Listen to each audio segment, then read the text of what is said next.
Agora sim, vamos aos bastidores da reunião de mais de 3 horas que selou a saída de Dias Toffoli da relatoria da investigação contra o Banco Master. Nós tivemos momentos de tensão e manifestações de solidariedade. Segundo o que eu apurei, o encontro, que durou mais de 3 horas, teve início com muita tensão. O debate começou sobre as mensagens encontradas nos celulares de Daniel Worcaro com as menções a José Dias Toffoli.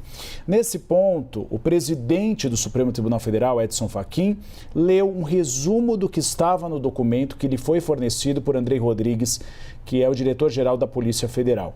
E aí Toffoli teve a oportunidade de rebater ponto por ponto das evidências apresentadas. Me disseram que, apesar da tensão, José Dias Toffoli estava bastante tranquilo, porque ele já tinha antecipado boa parte desses argumentos em notas públicas que foram divulgadas nos últimos dias. Teve, inclusive, neste ponto, uma questão de uma referência ao Código de Ética, o que me disseram que o próprio Dias Toffoli disse que seria favorável ao Código de Ética, mas defendeu uma transparência total em relação aos ministros.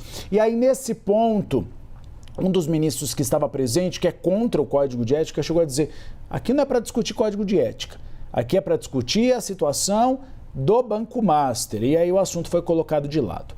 Aí os ministros da Suprema Corte começaram a analisar como proceder em relação ao processo de arguição de suspeição. E aí chegaram a um acordo de que o melhor seria arquivá-lo até para fortalecer o discurso em defesa de José Dias Toffoli. Ou seja, caso votassem essa possibilidade, colocaria em xeque a posição de Toffoli. E Toffoli deixou claro: eu não vou sair do caso haja um reconhecimento de suspeição, porque não há suspeição na visão de Dias Toffoli. E aí os ministros decidiram então arquivar esse ponto. E aí a conclusão que se chegou desse debate acalorado foi de que era necessário dar uma resposta eficaz a essa crise política. E segundo o que eu apurei, Toffoli inicialmente resistiu, em um primeiro momento, a abrir mão da relatoria do caso, e quem o convenceu foi o ministro Flávio Dino. Flávio Dino é muito próximo de José Dias Toffoli. Durante todo o processo em relação ao Código de Ética, esteve ao lado de Dias Toffoli, e aí ele sugeriu uma decisão de meio termo. Tá bom, vamos fazer uma nota dizendo que não há suspeição, e aí sim seria melhor a Dias Toffoli, ou ao senhor, a Vossa Excelência, que se retirasse da relatoria, até para preservar a própria imagem dele. E aí foi a fala de Flávio Dino, segundo o que me disseram, que convenceu Dias Toffoli a se retirar da relatoria, mas que tivesse uma manifestação de solidariedade. Nesse ponto, até mesmo alguns ministros que são próximos ao magistrado, além do Flávio Dino, concordaram com o presidente do Supremo Tribunal Federal, Edson Fachin, que o afastamento de Toffoli serviria até para proteger a imagem pública dele, não apenas a imagem pública da instituição Supremo Tribunal Federal. E aí, nesse momento, e isso é bastante interessante, e isso pode ser uma discussão daqui para frente, por isso que é importante que vocês fiquem de olho, houve uma crítica sobre o fato de a Polícia Federal ter investigado um ministro da Suprema Corte sem autorização judicial.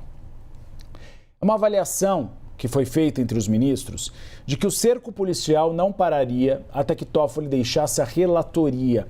E nesse ponto, uma das vozes que me disseram que realmente reconheceu que tem havido um cerco ao Supremo Tribunal Federal foi André Mendonça, que horas depois, em um sorteio, foi confirmado o relator do caso.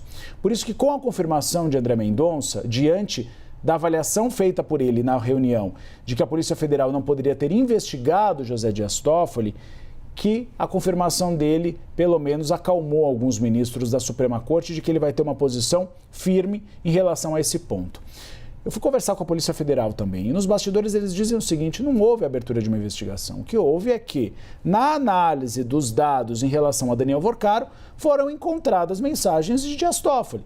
E o que fez Andrei Rodrigues? Inicialmente levou para o Procurador-Geral da República, Paulo Goné Branco, que disse que não era uma prerrogativa dele, era do Supremo, e aí ele leva a Edson Fachin.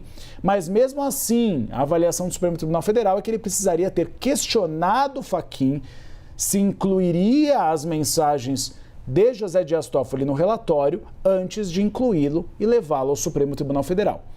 E aí, José Dias Toffoli, diante de toda essa argumentação, concordou com a saída dele do posto. Neste momento, todo aquele clima de tensão anterior desanuviou, segundo me disseram alguns ministros. E aí Dias Toffoli recebeu a solidariedade de todos os ministros presentes, inclusive de Carmen Lúcia e também de Edson Fachin, que vinham adotando uma postura um pouco mais crítica em relação a todo esse caso. E eles avaliaram que, mesmo após a saída de Jair Bolsonaro do Palácio do Planalto, a Suprema Corte, na visão dos ministros, segue na mira das críticas da classe política. E aí, na sequência, o sorteio de André Mendonça como novo relator foi elogiado dentro da Suprema Corte. Apesar de não ser do grupo de aliados de Toffoli, Mendonça, como eu disse, é visto como uma esfinge. É um nome moderado, ele não é feito a decisões para prejudicar a imagem do Poder Judiciário, é um pouco surpreendente muitas das decisões, mas ao mesmo tempo, por ter feito críticas à Polícia Federal, isso gerou um pouco mais de calma dentro da Suprema Corte.